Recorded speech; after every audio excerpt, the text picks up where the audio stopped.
Cordial saludo, estudiantes de línea de profundización, mundo educativo. Vamos a hacer un recorrido por un tema de suma importancia como es el páncreas endocrino. Obviamente todo esto con base en seguir entendiendo lo que es después la diabetes mellitus.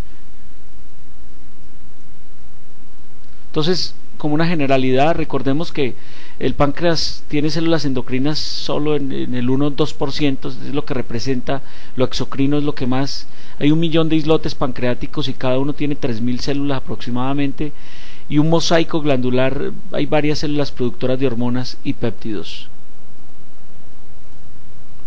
Entonces, los tipos de células y hormonas: las células alfa es el 30% del glucagón, las betas son las más abundantes, en algunos textos habla hasta el 70%, produce insulina, pancreastatina, betagranina y amilina.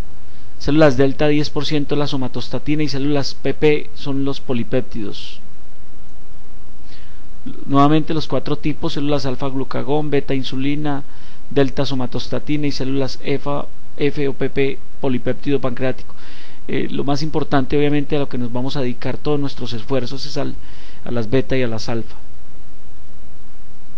Un poquito simplemente para decir que las células beta o las células mejor endocrinas son estas, y las células las células exocrinas son lo que están viendo acá. De lo que más abundante que ven aquí es las células beta, y las menos abundantes o las que siguen son las células alfa. Aquí es una aproximación donde vemos células exocrinas, los acinos pancreáticos, el conducto de drenaje, los conductillos, digámoslo así, los islotes de Langerhans, ¿sí?, que tienen todas las células endocrinas, las células alfa, que son las blancas, las delta, que son estas moraditas, que son las que secretan somatostatina. Entonces, normalmente existe un medio celular y la función, las células beta, que son estas, y las alfa o las no beta son el resto. Normalmente hay una arteriola aferente que lo nutre, una vénula que lo drena, un nervio simpático parasimpático que lo estimula o lo inhibe. Recuerden que la irrigación del páncreas está básicamente por ramas de la arteria hepática común, una rama que es la gastroduodenal, ramas de la esplénica, básicamente. Esto es la insulina. Son 2 moléculas, una cadena de 21, es un polipéptido, ¿no?, con 2 moléculas unidas en este sitio a nivel de la quinta de la quinta, digámoslo así, aminoácido, y más o menos a nivel de la 20 de la cadena alfa y la 19 de la cadena beta. Esto es para mostrar los aminoácidos que cambian. Nuestra insulina más parecida, la más parecida se hace a la porcina más que a la bovina. Estos son los responsables, premio Nobel 1921, Banting y Bess. Pero recuerde que dijimos, y este es el perro del cual sacaron el macerado, el extracto del páncreas para inyectarlo a un humano. Recuerde que hablamos de Nicolás Paulesco como otra persona, un rumano, que también estaba investigando por la misma época la insulina, como lo llamaron primero, la isletina. Está entonces la doble cadena, 21 y 30 aminoácidos. Esto simplemente es la secuencia de los aminoácidos de la cadena 21, y este es de la cadena 30, y simplemente para decir que la insulina se produce a partir de una preproinsulina, luego una proinsulina más un péptido, y luego un péptido C más insulina. Se produce péptido C en la misma proporción que se produce insulina. El gen de la insulina se expresa exclusivamente en las células beta del páncreas, al contrario de lo que ocurre en el resto de las especies. En ratas y ratón existen 2 genes, que es insulina 1 y 2. En humanos, la localización cromosómica del gen que codifica para la producción de insulinas a nivel del cromosoma 11.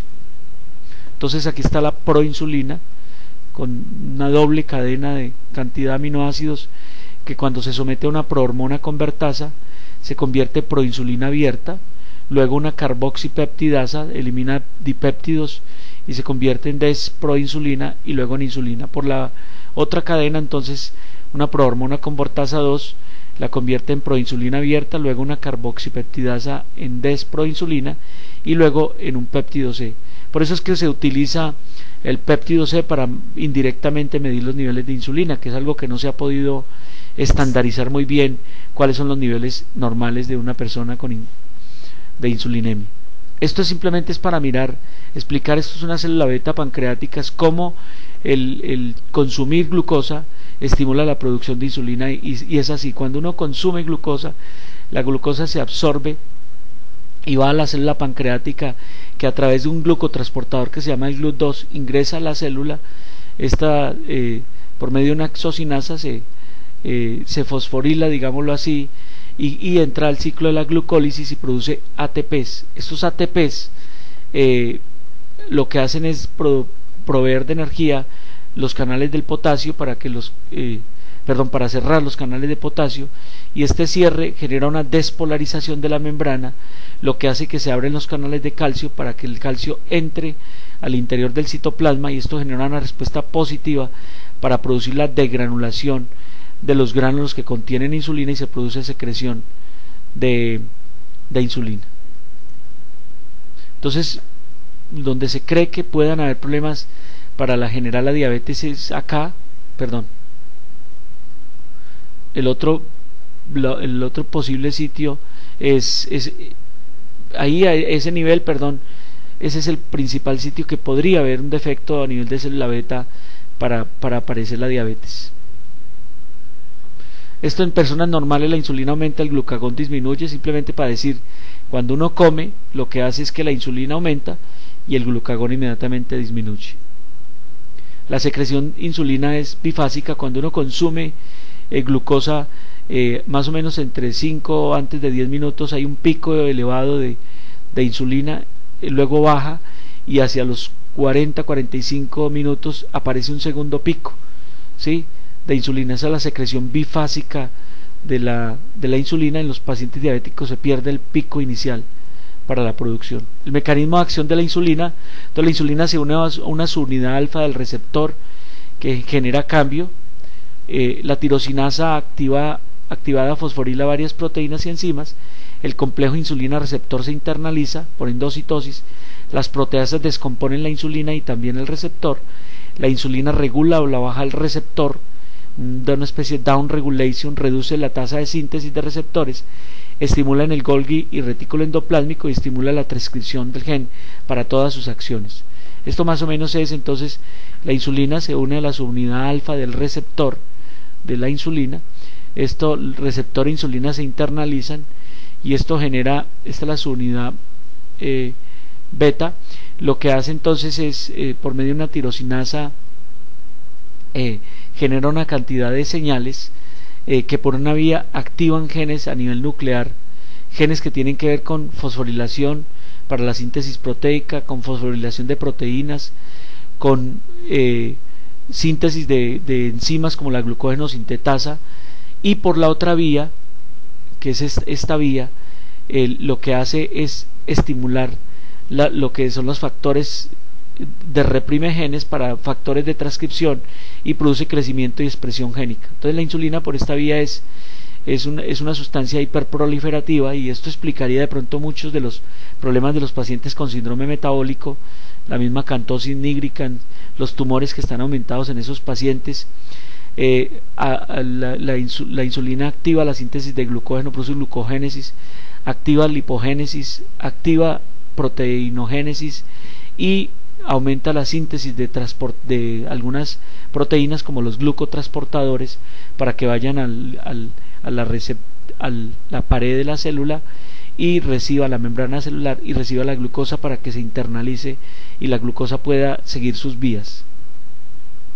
Los problemas en los pacientes diabéticos se cree que pueden estar a nivel del receptor o se cree que pueden estar a nivel postreceptor, o también pueden estar a nivel de la digamos de así, de la traslación o del desplazamiento del receptor a la pared. También podría estar en los diabéticos tipo 2 o en algunos tipos diabéticos. Entonces, un poquito resumiendo, la insulina se une a la tirosinasa, al receptor, ¿cierto? A la subunidad alfa. El receptor fosforila la insulina receptor sustrato, que es esto. Luego aparece un segundo mensajero que lo que hace es enviar señales al núcleo para producción, aumento o disminución de enzimas, lo que genera cambios metabólicos y lo que también genera aumento de la actividad